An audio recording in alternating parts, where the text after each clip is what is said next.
دوستوں اور ساتھیوں السلام علیکم۔ سپریم کورٹ میں ایک بہت اہم کیس چل رہا ہے،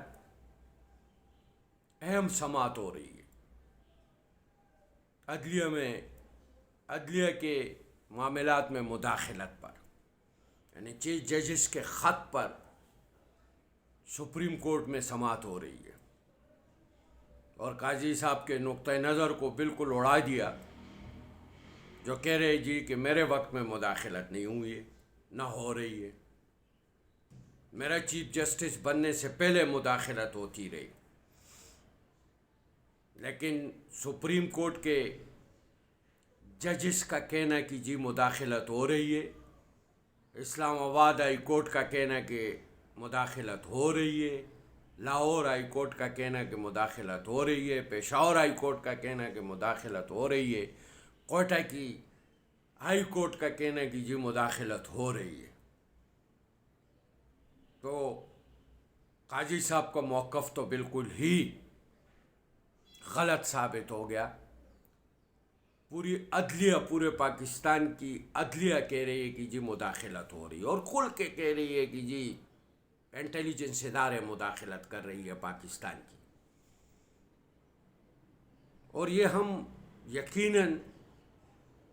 75 سال کا ہمارا تاریخ ہے کہ عدلیہ یرغمال بنی ہوئی ہے طاقتور حلقوں کے ہاتھوں۔ یہ ہمارا تاریخ ہے کہ نظریہ ضرورت کے تھے فیصلے ہوئے پاکستان کے اندر، لیکن آج اگر ججز یہ آواز اٹھا رہے کہ جی مداخلت ہو رہی ہے، تو سوال یہ بنتا ہے کہ اس مداخلت کو روکے گا کون؟ صرف اس کے خلاف بولنا ہے یا اس کو روکنا ہے؟ اور اگر یہ ذمہ داری ہم حکومت کے اوپر ڈالیں گے کہ جناب یہ سارے ادارے وزیر اعظم کے انڈر آتے ہیں، تو پھر یہ ہم جاتی کریں گے ججز کے ساتھ بھی اور عدلیہ کے ساتھ بھی، کیونکہ موجودہ وزیر اعظم خود فارم 47 کا وزیر اعظم ہے،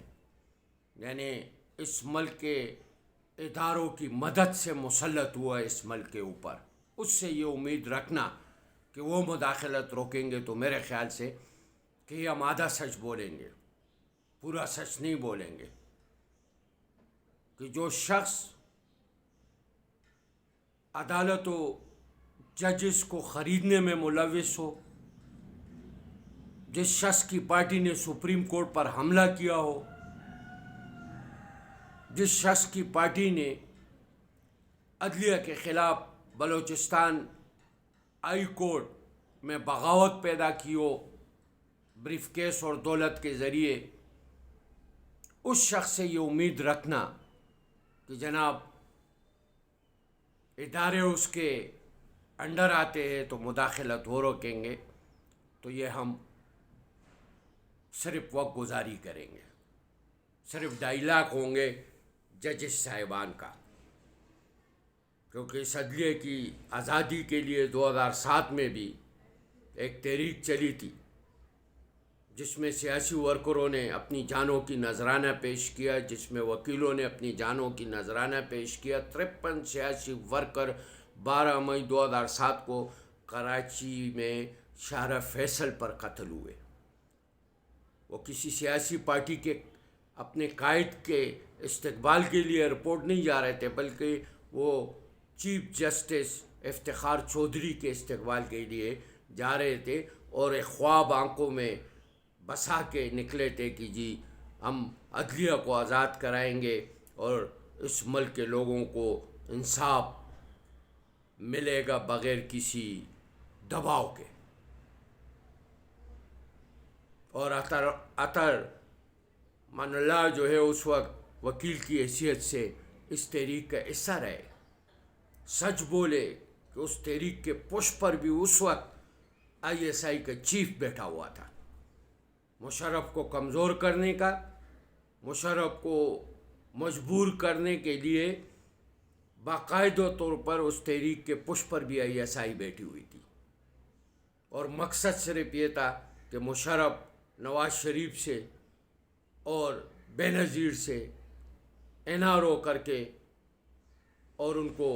ملک میں واپس آنے دے۔ صرف اور صرف اس بنیاد پر وہ تحریک چلی تھی، وہ بھی عدلیہ کی آزادی کے لیے نہیں چلی تھی۔ حالانکہ بحیثیت سیاسی ورکر جو لوگ اس میں شامل ہوئے تھے وہ حقیقی معنوں میں عدلیہ کی آزادی کے لیے شامل ہوئے تھے، اور جنہوں نے اپنی جانوں کی نذرانہ پیش کیا اور اپنی جانوں سے ہاتھ دھونا پڑا، وہ بھی صرف اسی مقصد کے لیے نکلے تھے کہ ہمیں ایک آزاد عدلیہ ملے گا، ہمیں ایک آزاد نظام ملے گا، یعنی آزادی، خودداری اور خود مختاری کے لیے نکلے تھے۔ لیکن بدقسمتی رہی ہے ہماری ملک کی کہ ہم صرف سماعت کے دوران بڑی بڑی باتیں تو کر لیتے لیکن اس پہ عمل درآمد نہیں کر سکتے۔ عمل درآمد کرانے کی ضرورت ہے۔ توہین عدالت میں ملوث ان تمام افسران کو سزائیں ہونی چاہیے جو عدلیہ کے فیصلوں پر اقدامات نہیں کرتے، عمل درآمد نہیں کرتے اقدامات کے اوپر، ان کو قانون کے کٹہرے میں لانا چاہیے۔ سب سے پہلے جنرل باجوہ کو قانون کے کٹہرے میں لا کے کھڑا کرنا چاہیے، جس نے ایک منتخب حکومت کے ہوتے ہوئے حسین لاقانی کے ساتھ مل کر امریکہ میں منتخب حکومت کے خلاف لابنگ کی تھی،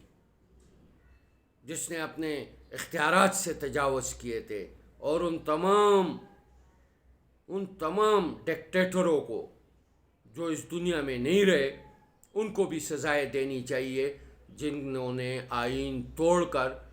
اور اس ملک کے اوپر مسلط ہوئے، اور ان تمام ججز صاحبان کو بھی قانون کے کٹہرے میں لانا چاہیے جنہوں نے مارشل لا کو راستہ دیا ہے۔ تب عدلیہ آزاد ہوگی، اور تب اس ملک میں قانون اور انصاف کا بول بالا ہوگا۔ بہت شکریہ دوستوں اور ساتھیوں۔